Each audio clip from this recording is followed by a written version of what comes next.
Welcome students, I Dr. Muktak Vyas. In the last lecture, we have discussed about the introductory part of business communication. What is the importance, what are the objectives, 7 C's and the other stuff. Now I will talk about a very important component, that is the communication models. What are the communication models? A model is very important because a communication model, it helps in getting a relationship between all the variables. So, what are the models of the business communication? Just have a look. First model is Aristotle model. Aristotle model was the elementary model, and he has identified the 3 aspects: speaker, speech and audience. Like the 3 important components of Aristotle model is speaker, then speech and the audience. So these are the 3 vital ingredients of this particular model. So this was the oldest model of business communication. Now second model is the Shannon-Weaver model. Shannon-Weaver model is also known as a mathematical model because it identified the technical aspects. Shannon-Weaver model. And the various ingredients, or we can say various components of this particular model are: number 1, information. What is the source of information? How information is getting transmitted? Second is the channel. Channel could be a transmitter.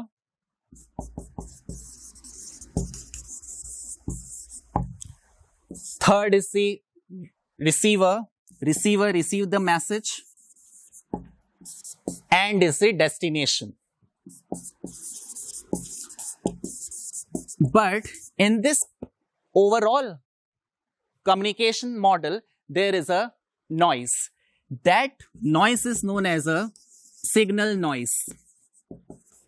So Shannon-Weaver model is a strictly mathematical model, and it identified the technical aspects of the communication: information, transmitter, channel, receiver, destination. So this is the second model. Now we come to the third model. Third model of business communication is David Berlow's SMCR model. David Berlow's SMCR model. Now, what is this SMCR model? S is the source. M is the message. C for channel once again. And last is the receiver. So these are the components of David Berlow model. Source is very important, like from where the ideas originate. Second is the message. What information, idea, opinion, attitude you want to deliver. Third is the channel. Channel is a medium. What is the path by which information will be transmitted. And last is the receiver. Receiver decode the message given by the sender, and sender encode the message. Now come to the last model. It's Herold-Laswell model. Herold-Laswell model. So this is a very easiest model. He has said that if you want to communicate to anyone, you have to see what you want to communicate, why you want to communicate, how you will be communicating, then when you will be doing that, and audience effect. If these questions are in your mind, there will be no problem.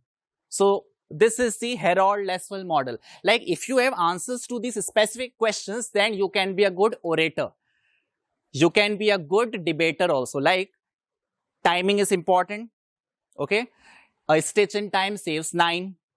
Same, to whom you want to communicate, what you want to communicate, why you want to communicate. So this is a Lesswell model. So these are the communication models. Now I will talk about the channels. What are the channels of the communication? So there are two types. First is the formal channel. Another is informal channel. Now, what is a formal communication? What is a formal channel? Before that, you should understand what exactly is a channel. It is a path or a medium through which information is transmitted in the organization. Now, the very important is the formal channel. It is officially recognized by the hierarchy. It is the official channel. And it takes place in the form of written communication. Notices, circular, letters, memos. Then we have office orders also. Then informal channel, it results from the social interactions. Social interactions, and it is not officially recognized. Basic difference between the two channels are the formal channel is officially recognized. Informal channel is not officially recognized. Formal channel carries messages at a fast speed. Informal communication carries messages.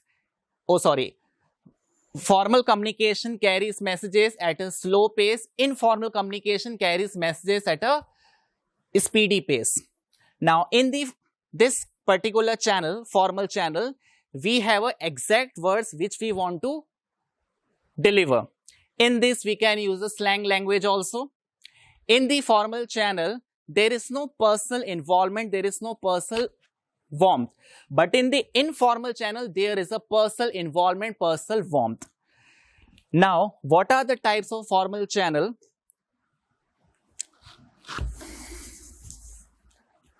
It can be divided into 3 types. First is vertical channel. Second is horizontal. And third is diagonal or a lateral communication. Vertical communication means from top to bottom and from bottom to top. Vertical communication is again divided into 2 types: downward communication, upward communication. Downward communication means that your senior management want to issue some instructions, orders to the lower level management. That is a downward communication from top to bottom. Now, what is upward communication? Bottom to top. Workers, they give their grievances, complaints to the departmental heads, and then departmental heads give their grievances, complaints to the top management. So this is upward communication. Downward communication objectives are, if you want to give some particular training to the people, you want to give a feedback, you want to issue any policy, order, instruction. In the upward communication, there are suggestions, grievances, open door policy. So these 2 communication comes under one umbrella term, that is a vertical communication. Now, second is horizontal. In horizontal communication, it takes place between the people who are at the same level or at the same stature. Like the production manager talking to the purchase manager, the communication between the middle management, top management. That is horizontal communication.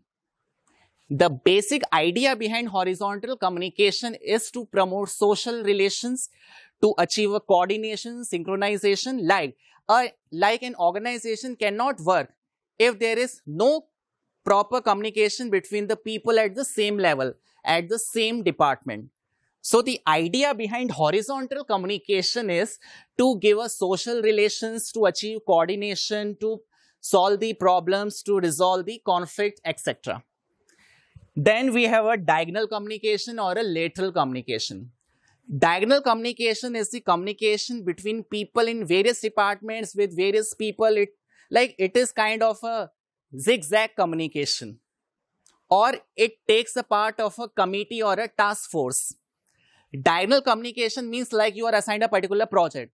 So you need to talk to another person. Like you are a production manager, you want to talk to IT manager. So this is a diagonal.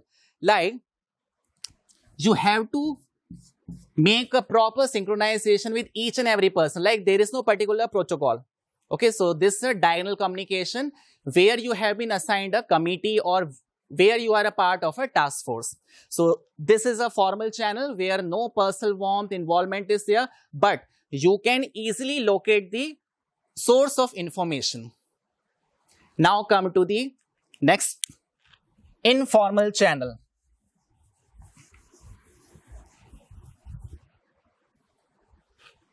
It is also known as a grapevine communication. Why grapevine? Because you do not know what is the source of that particular grapevine, from where it originates. So, rumors spread through informal communication. So, it is not officially recognized, but it is required due to social interactions. Man is a social animal, so he needs to communicate with another person. Okay, it's not like that you will take the lunch with only those people who are in your department. No, that is not informal communication. Okay, now what are the types of informal communication, or we can say what are the types of grapevine networks? So let's have a look on the types of grapevine networks. So here are the different types of grapevine networks.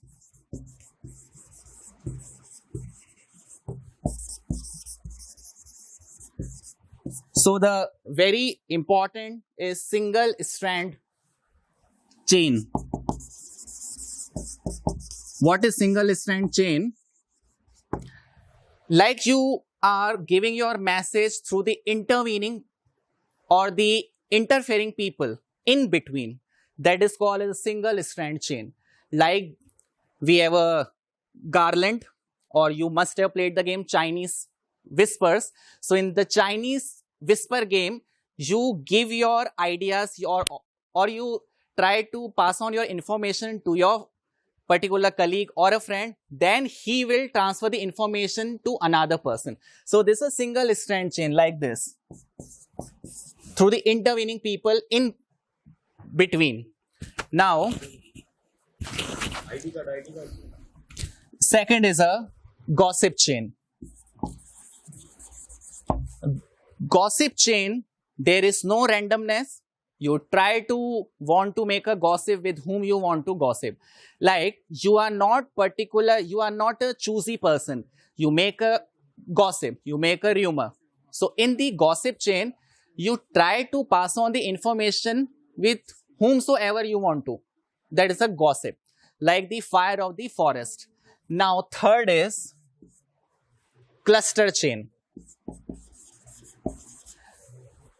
Cluster chain means that you deliver the information to only those people to whom you rely upon, to whom you trust, not all the people. So cluster chain is a very confidential, very secretive kind of a network where you only, like you can say that particular man or a woman, he has a secret. You only rely upon that. Now next is single strand chain, gossip chain, and cluster chain. Now we have a random chain or the probability network.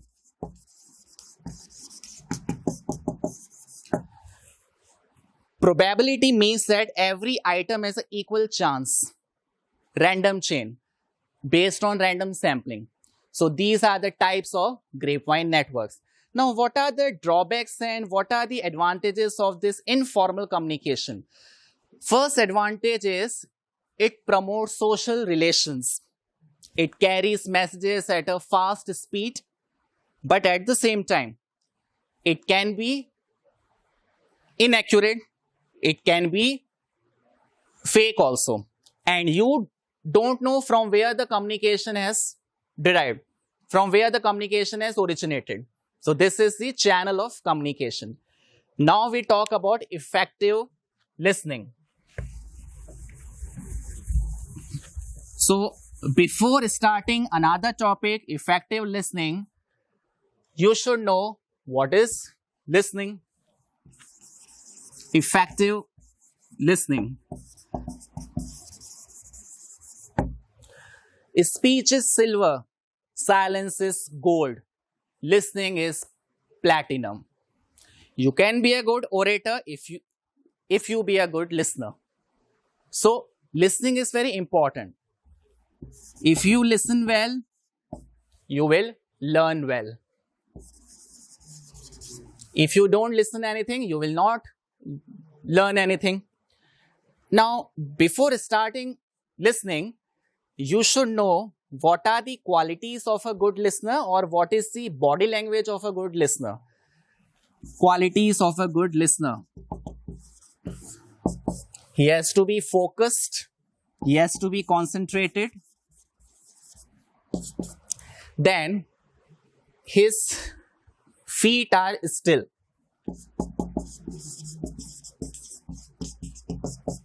Proper concentration. Mouth is not open. Quiet. Eye contact. And hands are still.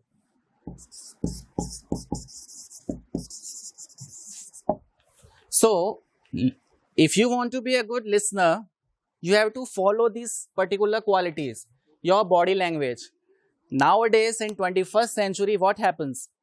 We listen only to reply back. We don't listen to understand. So, effective listening is important. If you can be a good listener, you could have more ideas, more grasping power. Now, the question arises, students, what is the difference between listening and hearing? Like, hearing and listening sound same or not? Just have a look. How listening is different from hearing. Listening versus hearing. What is the difference between the two? Listening is intentional. Listening is for a particular motto, but hearing is unintentional.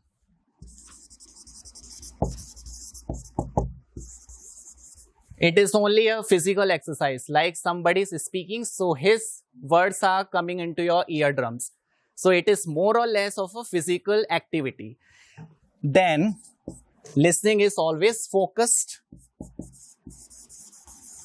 Hearing is not focused. Then listening requires more effort.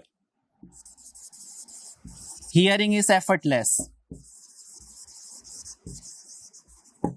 So, my dear students, as a management student, we should try to become a good listener, because as I said, every conversation starts if the receiver and the audience are a good listener.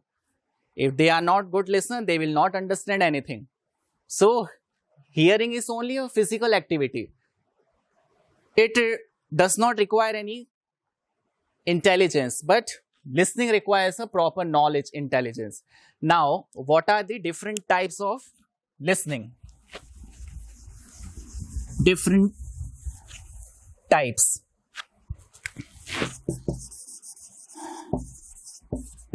So, here are the types of listening. First is appreciative listening.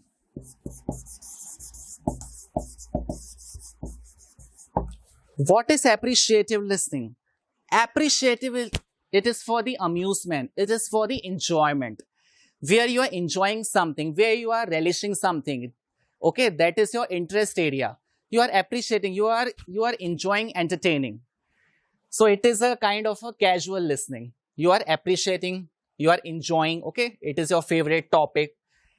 Second is empathic listening. What is empathic listening? Empathic listening means to have a great emotional support.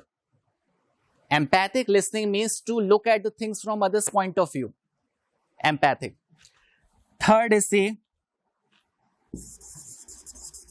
comprehensive listening. Comprehensive listening means to understand something. Like suppose a maths professor or a statistician want to give some notes to you or any equations, you are understanding. So that is a comprehensive listening. You have to comprehend, you have to understand the things. And last is the critical listening. So critical listening is for the analytical part. You are evaluating something. It is also called as analytical listening, where you are evaluating something. Like in the talent shows, there are many judges, so they evaluate each and every contestant based on his strength, weakness, proper coordination, confidence, theme, etc. So that is a critical listening. You are evaluating whether you will accepting the candidate or you will rejecting the candidate. So these are the different types of listening. Now I come to the last topic, that is legal aspects of business communication.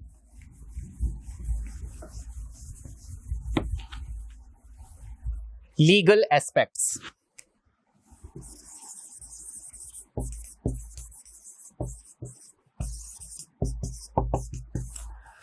See, communication is an irreversible process. Spoken words cannot be taken back. And today is an era of social networking, communication, information technology. You must have seen the heated mails, you must have seen the Facebook memes, etc. There is a war on the social networking sites. So what are the legalities behind that? So defamation. Number one is defamation. Defamation means you are spoiling someone's reputation. You are damaging someone's goodwill due to your interest. That is known as a defamation. Like you are spoiling the image. It can be divided into three types. First is slander.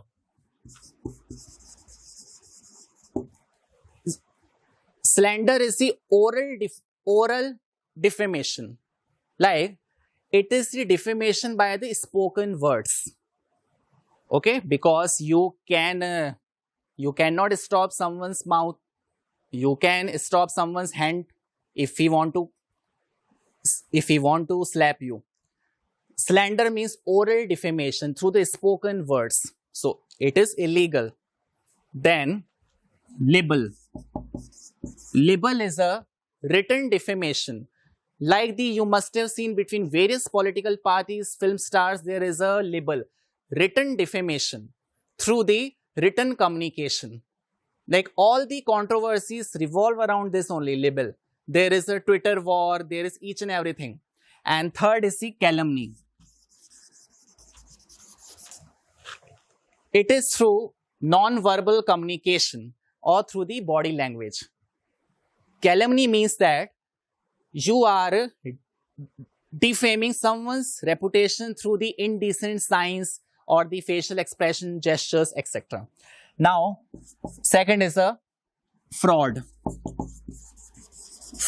This you know very well. What is a fraud?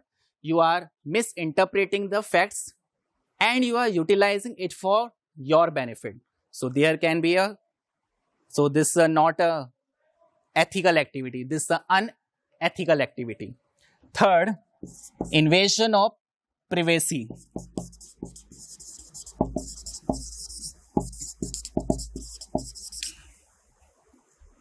We need a privacy, we need a private space.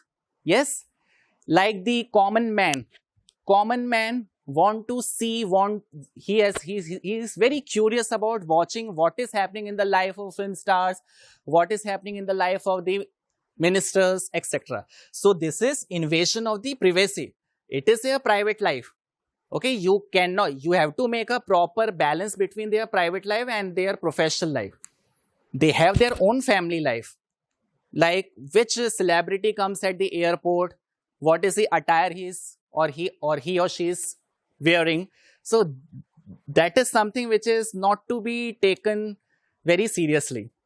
And the last is theft of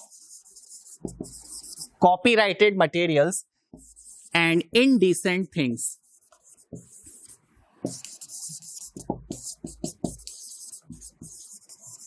So no unethical things, no violation of the Copyright Act.